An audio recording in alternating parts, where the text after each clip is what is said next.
Welcome to Baseball Blueprint, your home for all things player development. All right, guys, I think I did something cool. Today we're trying to do an at-home version of HUDL technique or OnForm, something like that. I was trying to get on it earlier and I realized my account was expired and it's kind of kicking myself. I was like, wait, I can just make this on ChatGPT. So you might need to get the premium version up, premium, but just a step up from the free version on ChatGPT. That way you don't run out of responses. But to be honest with you, it told me what programs to download, how to download it, what code to type in. And then at a certain point, it just started giving me blocks of code to copy and paste. So made it super easy. But essentially what I did is now I have a biomechanical breakdown for base stealers or defenders, whatever we want to do. And so I've also inputted certain edits to where I can pause it, I can fast forward, I can export. And it also tracks things. And I'll show you what I mean by that. So when we go to the code, let's here, we'll copy the code. I'll show you how we do it. We'll type it into this gigantic thing of code. So right now I've got it at the point where I can just copy and paste it. Paste it in, there's my new code, right? But this part where it says your video, you just take the video you want, you go up, you copy it, and you type it in here. I mean, it makes it so easy. And then when you run it, it's taken all of those individual things that you wanted done on your video. Like I wanted to be able to click the mover, boom, in case I had multiple movers in the video. I wanted to have angles and I wanted them to be green when they were good, red when they were bad. Now, that got kind of dicey. It definitely wasn't easy. I had to kind of talk ChatGPT through like, hey, this is a base stealer, not a sprinter. So the tech that you're referring to with what we're making is usually for sprinters. So you can't take the running phase based on torso angle right off the rip because this runner's torso angle is going to be taller at the beginning because he's in a more base steely ground cover-ish positioning, right? So it's not going to be straight on either. So we need to track head movement and shoulders will rotate. You can't just pair a shoulder and a hip together. You have to do it all. But green dots are good. Red dots are bad. You can pause it, stop, start, slow it down a little bit. You can see it's in slower motion here. And so it's doing foot angle too, which is cool because Hawkeye doesn't do foot angle. I think foot angle is important. And so we have these little circle angles at the bottom that tell us what we do. You can see when it turns red, it's a bad thing. You can pause it, you can clip it, send it out. You can see different angles where it starts to correct itself. And again, this is early acceleration phase. This is just him doing rip throughs. So from a phase standpoint, all the information here would be, if I wanted to download it into a CSV, it would just be like the first portion of the sheet. It wouldn't have anything tacked on to like top end speed or anything like that in terms of angles. Now you can do that. I just pair it with torso angle after movement. So kind of like how Catapult uses GPS. Right when this tracks that our players gaining ground one way or the other, that's when it starts tracking torso angle, which is cool. But yeah, it tracks you all the way through and you can stop, start, and then when they pull up, it goes away, which is cool because then you don't get flawed tracking. Now, this is really cool if you wanted to get into like load stuff too, and I haven't really played with that too much. I'm sure there's something that could be done there. But if you wanted to see like how much force is being produced, I don't know if you could really do that through video, but that would be sick if you could. It's definitely something I'm going to play with. But the shapes you make when you produce force, that we can absolutely look at. So this is BT. He was a track coach at one of my older gigs, and he would let us sit in on his track sessions. So when I click him, now I can see his foot angle. So he's showing his guys. This is early acceleration phase, sled pushes. Now, this is a good video for two reasons. One, he shows how to do it well and the angles track, but also it shows me like I need to be careful how I film, especially with this kind of like stuff because these bars get in the way. Like when I track BT here, the bars get in the way and mess stuff up.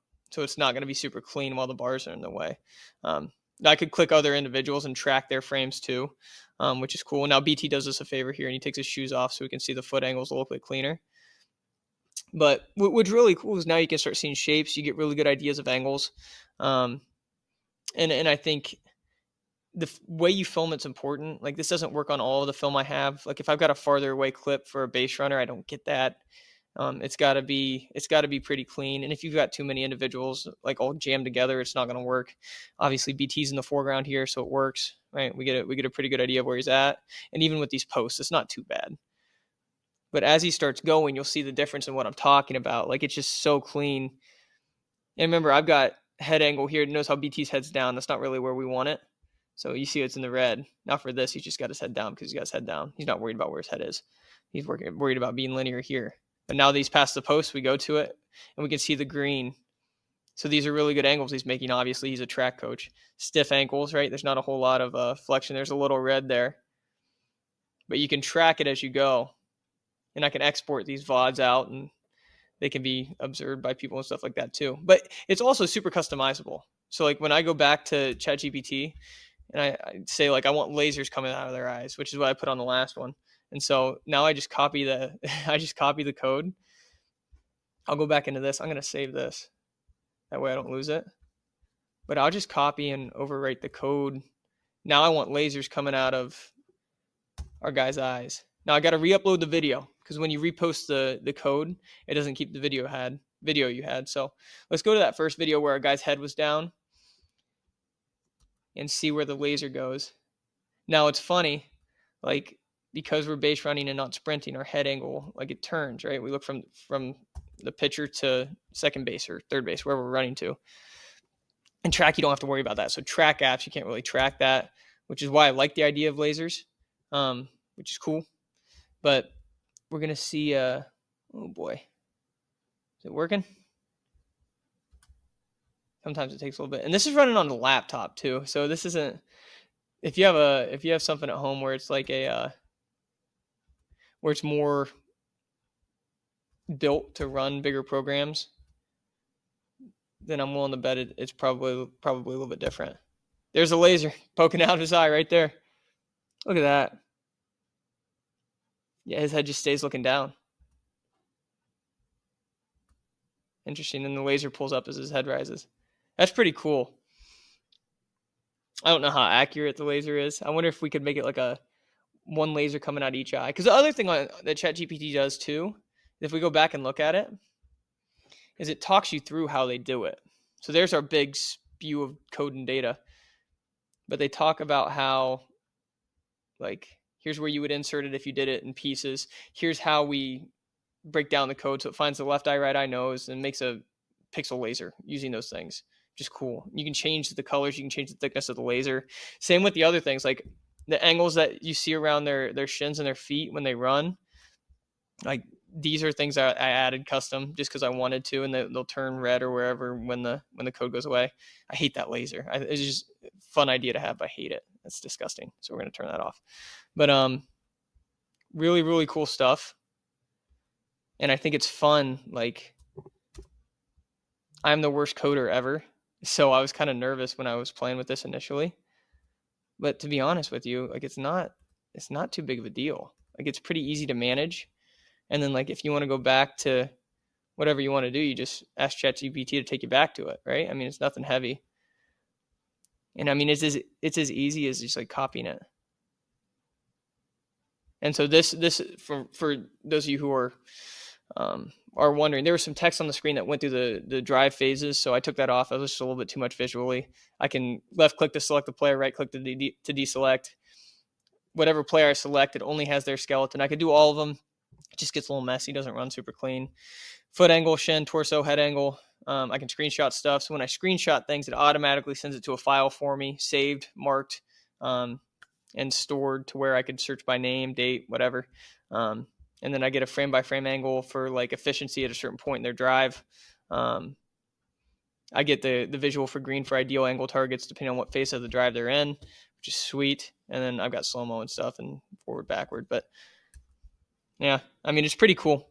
And like I said, like when you're editing it, like if you don't like what you edited, you can just ask ChatGPT to change it, or you can change it yourself and then you toss it in. But I'll show you not every video works. Like here's one of Austin.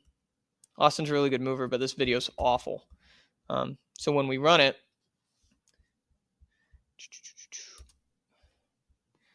you'll see like I can't really click on it.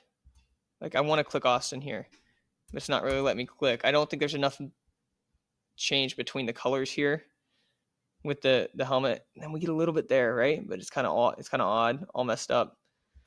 I think I'd probably have to zoom in, right? Zoom in on something like that. Now, Like you get something like Reiner's again. I'll show you that again.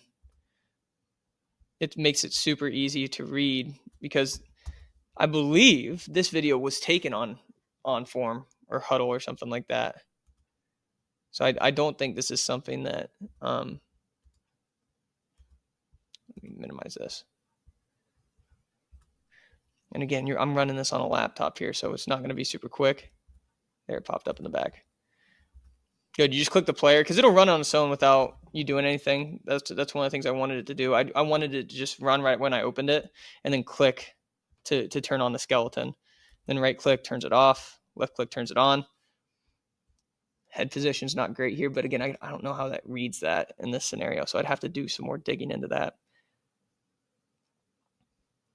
But super, super cool. And it gives you an idea of where guys are, and you can change speeds. Notice how the shin was bad at the beginning because the torso was just, it wasn't in sync with torso, and now it kind of realigns. So he fixed his flaw. Super cool. Super, super cool stuff, and gives you a good idea where everything's at. So, all right, guys, if you have any questions, let me know. Make sure to subscribe, like the video. If you're interested in getting involved with our infield base sailing communities, make sure you do that as well. Thanks. Bye.